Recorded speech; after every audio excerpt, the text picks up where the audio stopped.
Les slogans et les affiches brandis par ces militants de la gauche radicale sud-africaine ne laissent place à aucun doute. Conquérant colonialiste ou encore réparation pour les crimes coloniaux, selon ces manifestants, la France perpétuerait une forme d'impérialisme sur ses anciennes colonies. Aujourd'hui, c'est la journée mondiale de l'Afrique et nous savons que l'Afrique a été colonisée. La France a toujours ses sales petits doigts profondément enfoncés dans ses anciennes colonies.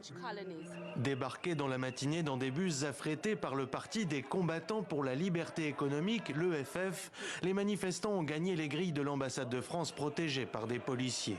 Depuis la tribune aménagée sur un camion, le chef de file du mouvement, Julius Malema, exclu du parti au pouvoir, l'ANC, il y a 10 ans pour indiscipline, il est connu pour ses sorties outrancières et attire à lui les jeunes victimes du chômage et de la pauvreté. Récemment, il a apporté un soutien appuyé à la Russie après l'invasion en Ukraine.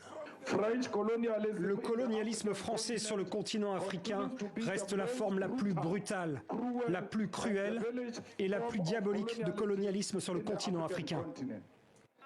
Lors d'une brève apparition, l'ambassadeur de France s'est adressé aux manifestants, assurant « Nous sommes les amis des nations africaines » et dans un communiqué, il a rappelé que Paris était un partenaire solide de l'Afrique du Sud, respectant pleinement, écrit-il, l'intégrité, la souveraineté et l'indépendance de toutes les nations africaines.